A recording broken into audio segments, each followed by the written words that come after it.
আমাদের জনাব আবেগ 3 বার নির্বাচন করে একবার হওয়ার মতো আমার মতো ভোট পায় না, সে নাকি দেশের প্রধানমন্ত্রী হবে। আপনারা যারা কম হাসেন তারা একদম একটা হাসি দেন ভাই। 3 বার নির্বাচন করে প্রথমবার ভোট পাইছে 11,000। আমাদের গ্রাম অঞ্চলে একটা মেম্বার, ইউপি মেম্বার নির্বাচন করলে ওই ভোট পায়।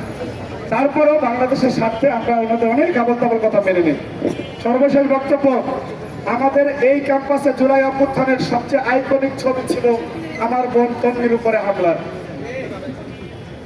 আমাদের আপনার খাদিজাতুল কুবরা জগন্নাথ বিশ্ববিদ্যালয়ে সে তার হাত পর্যন্ত দেখা যায় এমন পর্দা করে। এই দুইটা মেয়ে যতদিন শিবিরের মানে বিরোধিতা করে নাই ততদিন ওরা আল্লাহর বেশি।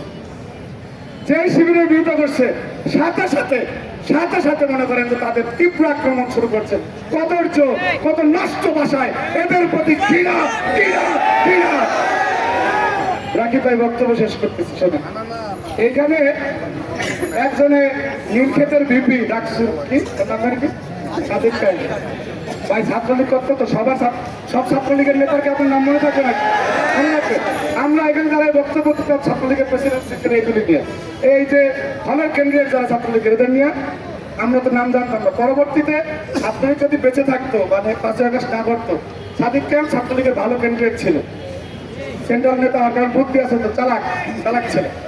এখন সে তাদের একমাত্র ন্যারেটিভ ছিল কি, তারা আপনার লেজুর ভিত্তি করে না। ঢাকা বিশ্ববিদ্যালয়ে যারা আছেন এদের শুনতেছেন, লেজুর ভিত্তি করে না। একটা মানুষ কত বড় বাদ পার হতে পারে। এরা এখন কোথায়? এখন এই মুহূর্তে কোথায়? দাঁড়িপাল্লার ভোট চাইতেছে। রাকিব নাসির কোথায়? অপরাধা বাংলার সামনে রাকিব নাসির কোথায়? সাদিক খান কোথায়? লেজুর ভিত্তি কারা করে? লেজুর ভিত্তি কারা করে? ঢাকা বিশ্ববিদ্যালয়ের শিক্ষার্থীরা আপনাদের সাথে স্পষ্টভাবে প্রতারণা করে এরা আজকে খ্যাপ মেরে মেরে ঘুরতেছে। সুতরাং এরা জাকারের উত্তরসূরি যারা, আমি আবার কথা বলে আপনাদেরকে যাবো, এদেরকে আপনারা বয়কট করবেন। সর্বশেষ বক্তব্য, এই দেশে 46 থেকে 50 লাখ আমাদের মা বোন গার্মেন্টসে চাকরি করে, কর্মজীবী। তাদেরকে যে শব্দচয়ন এই যে কপি শফিক চাচা করেছেন, কপি শফিক চাচা, আরে ভাই আপনার কোনো বানাই বলতেছি। এই লোক তারেক রহমান যখন দেশে আসলো, সে সাধারণের চেয়ারে বসছে, 2 দিন পরে দেখা ওই লোক একে লেনে গেছে। এরপরে কইল যে বাস থেকে নেমে কথা বলুন, হ্যাঁ পরের দিন চাঁদা দিয়ে বাসে উঠে গেছে। আরে ভাই আপনি একটা লিমিট রাখেন বন্ডামে। আপনি কি মনে করেন 2 দিন আগের ভিডিও ক্লিপ এখন সামনে আসবে না? 71-এ যে বিরোধিতা করছেন, আকাম কুকাম করছেন, সেই ভিডিওই তো সামনে আসতেছে, 2 দিন পরে আসবে না? সুতরাং যুগে যুগে বাংলাদেশের বিরোধিতা করে আজকে আমার মা আমার কলিজা, আমার বোন আমার কলিজা, তাদেরকে মিথ্যা কথা বলে, তাদের উপরে প্রেম দিয়ে, তাদেরকে প্রস্টিটিউট বলে, এই শফিকরা যদি বাংলাদেশে রাজনীতি করতে পারে তাহলে আমাদের রাজনীতি করার দরকার নাই। সুতরাং আমরা ঐক্যবদ্ধভাবে 71 থেকে 24-এ যারা বাংলাদেশের বিরোধিতা করেছে, আজকে একটা কথা বলে শেষ করি। আমরা প্রত্যেক নামাজে একটা সূরা পড়ি, সূরার নাম ফাতিহা। সূরা এখানে একটা আয়াত আছে, ইয়াকা না'বুদু ওয়া ইয়াকা নাস্তাঈন, অর্থাৎ শুধুমাত্র তোমার ইবাদত করি এবং কেবল তোমারই সাহায্য প্রার্থনা করি।